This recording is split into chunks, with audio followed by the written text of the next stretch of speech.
Got my eyes straight ahead, got my head in the game. With the red light on, I'm just waiting for the change. Keep my head down low.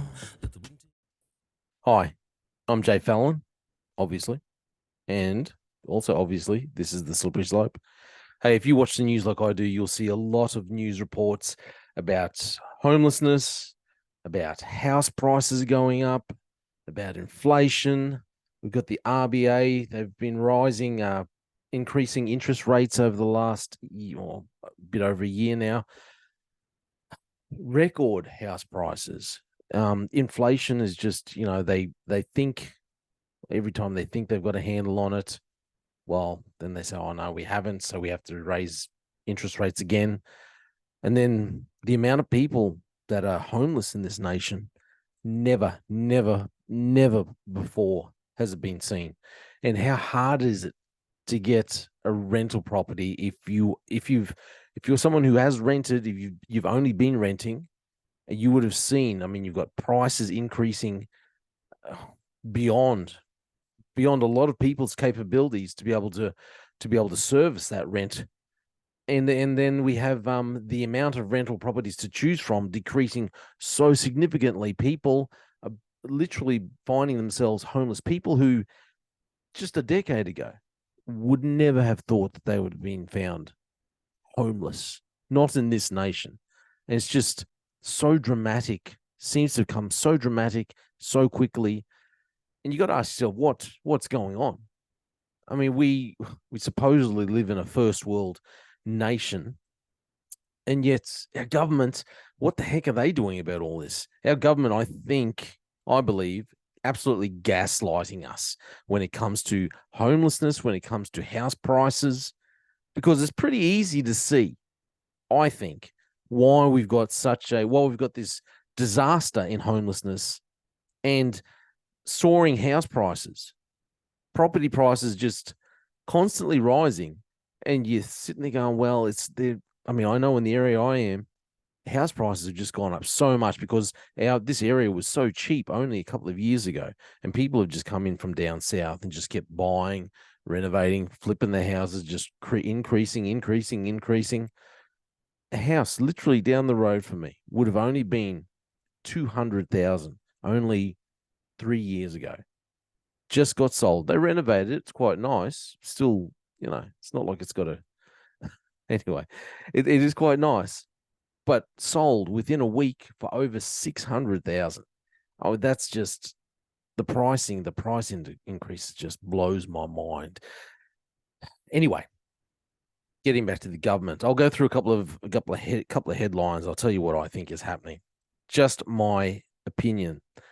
Think the gas. Think the gas. Think I can't talk again. Struggle to talk. I think the government is gaslighting us. They keep telling us they're going to look into it. They're looking into it. They will find the answers. They'll be able to help us all. Lord knows their help is probably the last thing we need. If they stopped trying to help, and if they actually stopped lying to us, things would actually get better. Anyway, let's look at these different articles here. Just a couple of different headlines. This was actually at the start of the year, actually started last year, February 2022, just to show you how far back this is going. Why are soaring property prices left out of inflation figures? Just giving you the ins and outs of why it's actually left out, because house prices, when you look at the sale of houses, especially houses that are, or specifically houses that are already established, the prices just keep going up, but they're not actually included in inflation that we see. But anyway, it's just asking that question. This article, which just came out December, actually only a couple of days ago, 4th of December 2023, still talking about house prices. Are Australian house prices dropping? And yet when you look into the article, Australians' median property value is now at a record high of $753,654. So experts, and we all know what experts are in this nation. Anyway, experts are expecting prices to stabilize next year. I swear I've been hearing that for like 3-4 years now. Anyway, next headline. So that's, property prices here. Property prices stabilizing after another boom with rents still going up. So the whole issue is rents still going up, pushing people out on the street. And this actually came out 30th of November. We've still got the boom. But then you go over this article out on Yahoo News. Video reveals Aussie cities rental crisis is now at disaster levels. Disturbing footage of dozens of homeless people living in a tent city.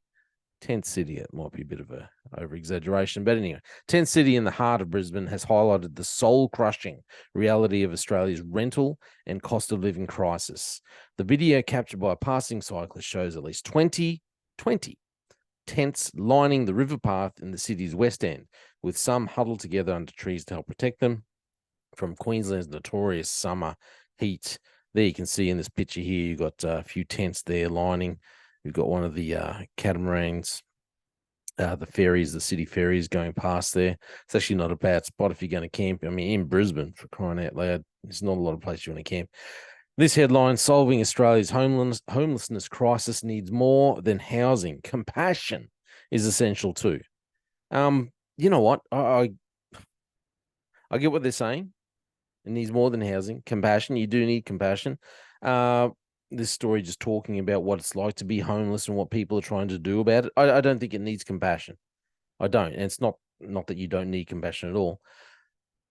But I'll get into that in a second. National Cabinet is turning its attention to Australia's housing crisis, and an important shift should be coming. This was written in August.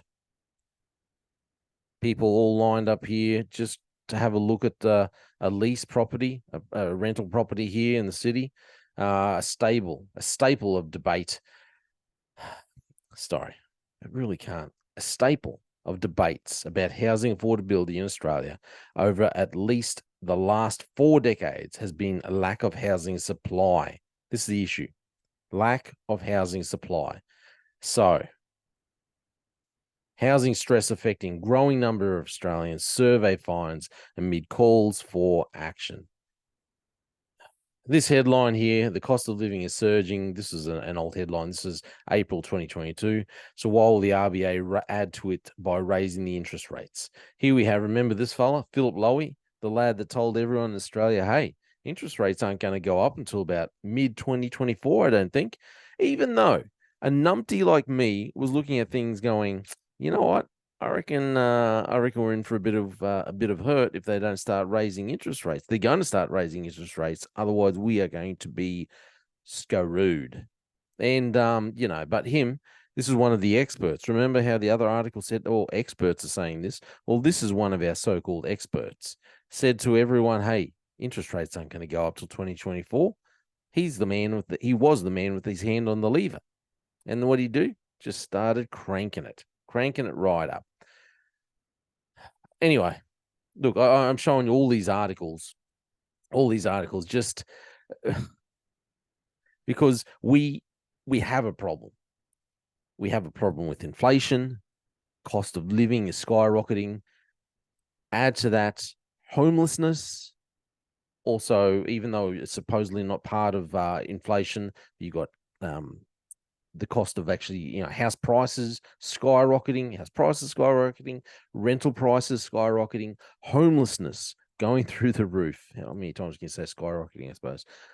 All these problems. And then the government puts out the headline and says, we're looking into it. We're going to fix it. But what are they really doing? They're gaslighting us. They are not looking into a flipping thing. They're not. They're making the problem worse. And you're saying, Jay Fallon, what are you talking about? How are they making the problem worse? The government would not make the problem worse. They are there to help us. Elbow, and Penny Wong. They only want our best interests. There is no way they would make a decision that hurts the Australian people. There's no way. They wouldn't do that. They are dinky die Aussies. He's Elbow. We don't even call him by his full name. He's Elbow. He's one of the guys. He'd come down to the pub and have a beer. That's Elbow. He wouldn't do anything to hurt us. No. Well, check this out. This came out April 2023. Australian migrant population growth hits all-time high as borders reopen. Just briefly, Australia's migrant population is expected to have grown by more than 700,000. 700,000. Let that let that number sink in. Sink in. We we vote these clowns in and we allow them to gaslight us. 700,000 between 2022 and 2024 financial years, a faster than expected return of international students and working holiday makers following the reopening of borders is thought to be a key factor explaining the hike. Australia's net overseas migration level, which represents the difference between incoming migrants and outgoing migrants over a 12-month period, is expected to be 400,000 in 2022, 2023, and 315. Pre-pandemic, migrant intake gain was around 235,000 per year. Isn't that great? 400,000 one year, 315,000 the next. Our government is gaslighting us. When you go and you want to buy a house, but house prices keep going up and up and up, and then you look at all the other people coming, and you notice there's a very distinct difference between the people who are actually buying the houses, and you sit there going, well, there's a lot of people that look like there might be a certain ethnicity buying houses, and you're just standing there going, I feel like I'm in another country. And I know this might sound a little racist. Okay, it might sound a little racist, but I'm not trying. This isn't a racist thing. It's not racist. I would like to put it out there that you do not allow the people in your nation to become homeless. You do not allow them to struggle to the point of where they cannot afford to live a decent life, to afford food, to be able to afford to pay their flipping electricity bill, to be able to afford to, if not buy a house, at least rent a house and have a roof over their head. You do not allow that to happen and stand there and then say, oh, we're looking into it. Don't know what's causing this problem. It's all inflation. It's the Russia-Ukraine war. We don't have any ability to stop this. And yet, on the other hand, you're allowing 700,000 immigrants, new migrants, into the nation. Now, I live in the northern section on the coast, in the Whitsundays, to be exact. Okay. Funny enough, small town, never really noticed, I've noticed a lot more people from down south moving up.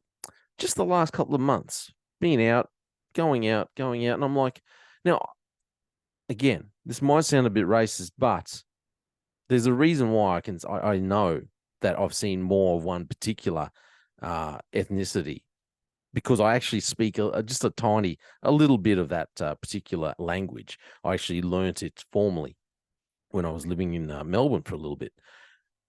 And I'm looking around the small coastal town where I'm at, and I'm thinking, wow, a lot more people here who are Chinese. A lot more people buying houses who are Chinese. I go out and I know they're Chinese because I actually speak a little Mandarin. And even if I can't understand exactly what they're saying, I know that they're speaking Mandarin. And I think, wow, isn't that strange? It doesn't bother me. People come from other countries, that's fine. But up here, they normally don't come up here because it's way too hot and all this. But this is the problem. Our government would rather allow Australians who are born here to go homeless as long as it keeps making money by allowing migrants, specifically migrants from China, come here. Rich migrants from China come here, keep pushing up house prices because they just buy the houses cash a lot of the time. Not even taking out loans. They're just buying it cash, pushing house prices up and causing rental prices to go up, helping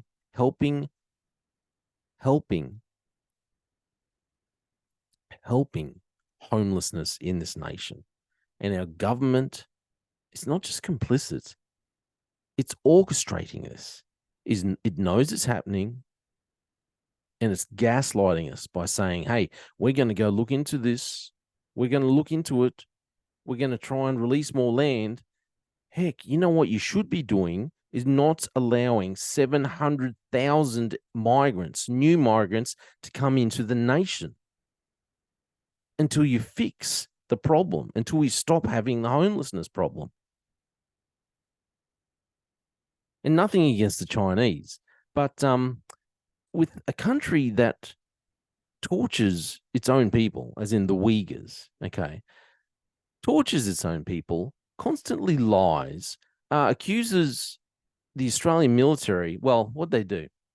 They virtually attack, not virtually, they attacked Australian naval divers, attacked them with sonar, and then said, well, Australia's lying. Australia's got it wrong.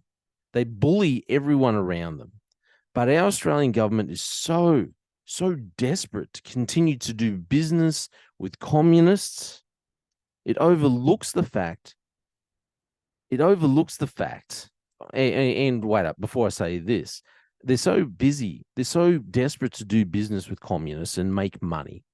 And they're so desperate to reassure Australia, oh, look, we're ramping up. We're ramping up our defense forces.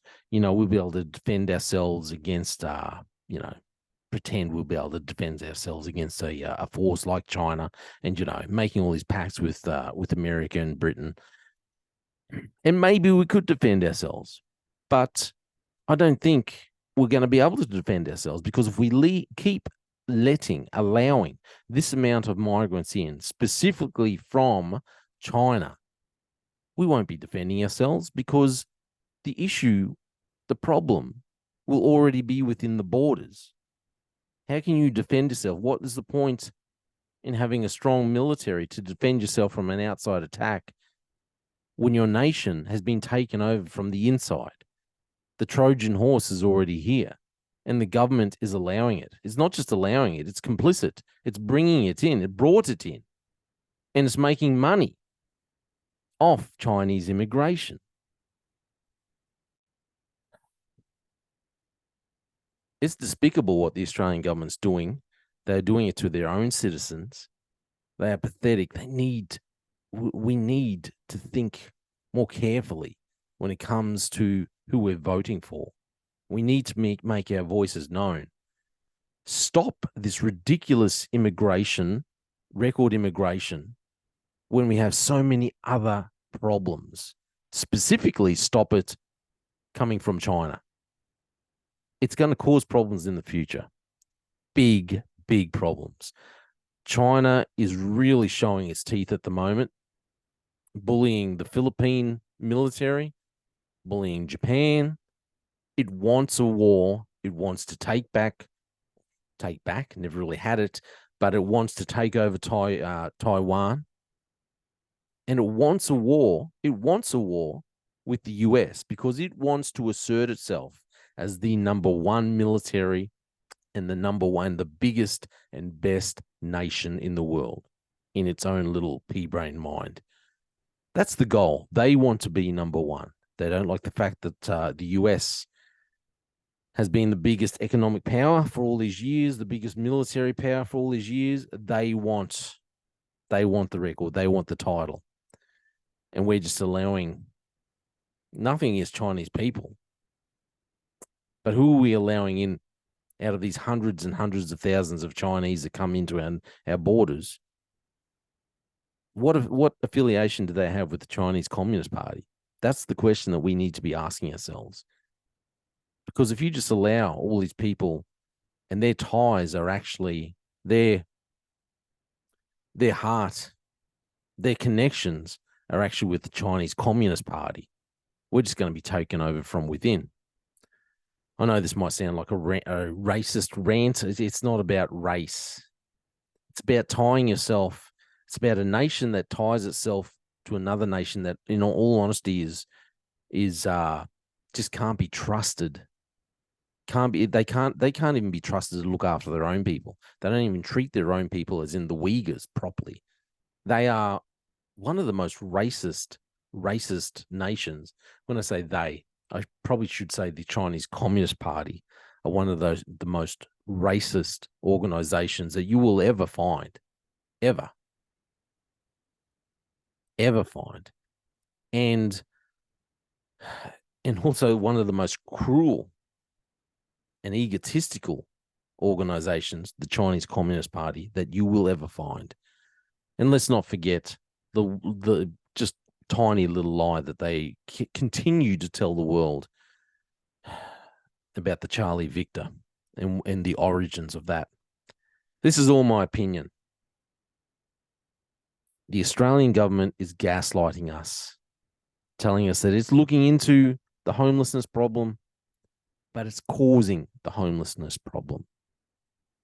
That's my opinion. Let me know what you think. Thank you for listening to the Slippery Slope. They just fuel a desire that will take me high.